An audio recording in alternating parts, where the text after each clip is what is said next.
कि आपको ये समझ में आ गया। ये बात सिर्फ कॉन्स्टिट्यूशन की नहीं है, संविधान की नहीं है। संविधान के जरिए विपक्ष ने सीधा आरक्षण का मुद्दा उठाया कि आरक्षण खत्म कर देंगे और पिछड़ी जातियां आपसे भाग गई।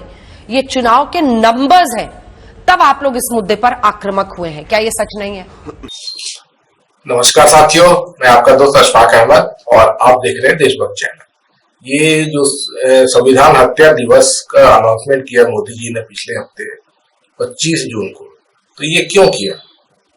इसके पीछे बहुत बड़ा राज है। सबसे बड़ा राज क्या है कि जो लोकसभा चुनाव हुए 2024 के, तो उसके अगर आप नतीजे देखें तो भाजपा का जो वोट बैंक था, तो वोट बैंक में इनके सेंधमारी कर दी कांग्रेस और विपक्षियों ने, और इसीलिए इनका वोट शेयर बहुत ज्यादा घट गया और बहुत सारे सीटें हार गए। बड़ी मुश्किल से ले दे के 240 तक पहुंचे।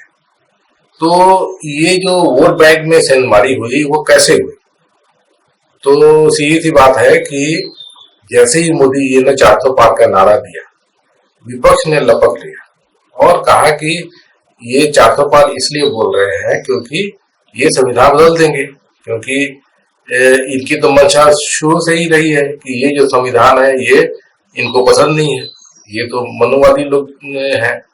ये जहाँ संविधान में बात होती है कि बराबरी की, कि जो शूद्र है, जो पिछड़े हैं, उनको भी बराबरी का हक मिले हर चीज में, तो ये इनको पसंद नहीं था।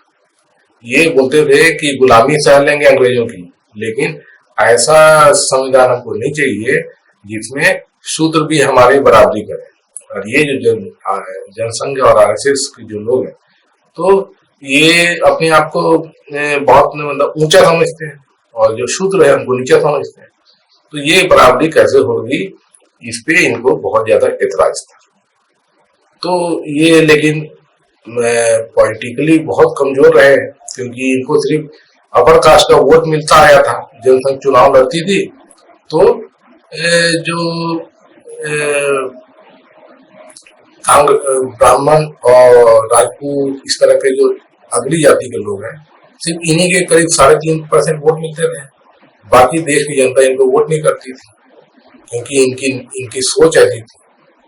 तो ये तो मतलब कि अब जब इन्होंने पिछड़ी जातियों को भी टिकट देना चालू किया, पिछड़ी जातियों के नेताओं को बीजेपी में शामिल करना चालू किया, तब जाके इनके वोट बढ़े और तब जाके इनकी हिम्मत बढ़ती है। और फिर मोदी जब पीएम बन गए तब इतनी हिम्मत बढ़ गई कि सोचे कि अब तो हमारा जो शुरू से ही हमारा जो सोच है वो अब हमारा साकार सपना जो है साकार होगा। और मोदी जी तीसरी बार जब आए तो सोचे कि इस बार चलो मैं जो सबसे बड़ा सपना इनका है संविधान बदलने का वो पूरा कर देता हूँ। इसीलिए 400 पार का नारा दिए थे, क्योंकि 406 सीट चाहिए संविधान बदलने के लिए, 3/4 बहुमत संसद में।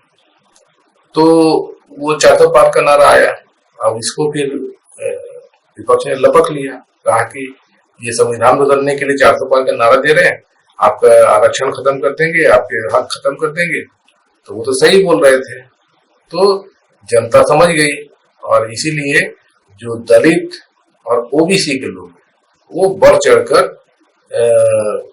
कांग्रेस और विपक्षी पार्टियों को वोट दिए। इसीलिए यूपी के जो नतीजे आपको दिखते हैं तो वो इतने अलग दिखते हैं कि जो दलित वोट है वो जो बीजेपी का था वो छिड़क के कांग्रेस को गया, और जो ओबीसी वोट था बीजेपी का वो छिड़क कर समाजवादी पार्टी को गया। तो ये कहानी है पूरी। तो इसीलिए फिर जैसे ही मतलब ये नतीजे आए तो एकदम छटपटाने लगे भाजपा वाले। तो क्या करें, तो अब यही कोशिश कर रहे हैं कि कांग्रेस को बता दें कि संविधान की हत्या इन्होंने की थी, और इसी वजह से मोदी जी ने संविधान हत्या दिवस का अनाउंसमेंट किया। तो अब ये कितने लोग इस बात को मानेंगे? एक तो पहली बात तो ये 50 साल पहले की घटना थी इंदिरा गांधी की, और दूसरी बात इंदिरा गांधी को मजबूरी में करना पड़ा, क्योंकि उस वक्त हालात ऐसे थे कि देश में बहुत ज्यादा उथल पुथल था, बाहरी ताकतों का हस्तक्षेप था, और अमेरिका जो दुश्मन हुआ करता था इंडिया से उस समय, तो वो पूरी कोशिश कर रहा था कि देश को भी तोड़ दिया जाए, क्योंकि इंदिरा गांधी ने पाकिस्तान के 2 टुकड़े किए थे।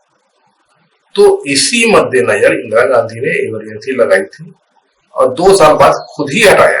ऐसा नहीं कि कोई और आके हटाया हो, इंदिरा गांधी ने खुद हटाया। तो वो मतलब संविधान के ही एक प्रोविजन है कि अगर देश में ऐसी कुछ हालात हो जाए तो आप इमरजेंसी लगा सकते हो। इंदिरा गांधी ने इस्तेमाल किया और फिर जब वो हालात ठीक हो गए तो इंदिरा गांधी ने हटा दिया।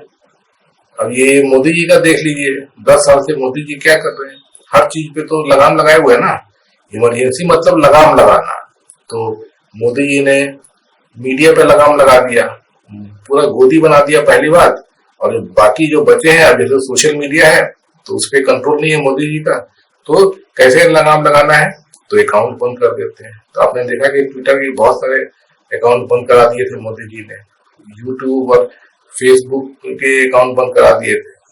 वो तो जो वहां के जो ये तो अमेरिकन कंपनीज की ये सब प्रोडक्ट्स हैं, यूट्यूब, फेसबुक, ट्विटर, तो वहां पे उन्होंने फिर देखा और पाया कि कुछ भी गलत नहीं है, तो फिर से चालू कर दिया। तो ये तो मोदी जी का हाल है कि मीडिया पे तो कंट्रोल करना, तो वो तो इमरजेंसी का सबसे पहला उसूल है। तो मोदी जी मतलब इमरजेंसी लगा रहे हैं, संविधान की हत्या कर रहे हैं। संविधान में तो है कि आजाद होना चाहिए ना सब चीज, मीडिया आजाद होना चाहिए, जनता को बोलने का हक होना चाहिए, और मतलब सबसे मूल अधिकार कि बोलने की आजादी। तो इस पे तो मोदी जी लगाम लगाते हैं ना, तो ये क्या है, संविधान की हत्या नहीं है। और उसके बाद में विपक्ष बहुत मतलब बिना विपक्ष के तो लोकतंत्र हो नहीं सकता ना, तो मोदी जी तो उसको भी विपक्ष खत्म कर रहे हैं। तो ये क्या है, लोकतंत्र की हत्या नहीं है।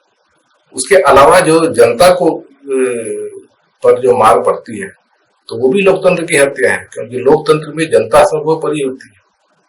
तो जनता को जिस तरीके से मोदी जी ने धकेला गरीबी में, महंगाई, बेरोजगारी में, तो ये तो मोदी जी सब कर रहे हैं ना, तो ये भी लोकतंत्र की हत्या है। तो हर तरह से तो मोदी जी कुचल रहे हैं लोकतंत्र को, संविधान को खत्म कर रहे हैं, ऐसे भी धीरे धीरे कर रहे हैं। और वो जैसे कि मतलब चाहते पा रहे था, तो पूरी तरह मतलब कि ऑफिशियली और परमानेंटली ये संविधान खत्म कर देते। सच्चाई यही है, और ये देश समझ गया था, और इसीलिए 2024 के चुनाव आपको इस तरह से उसके नतीजे आए।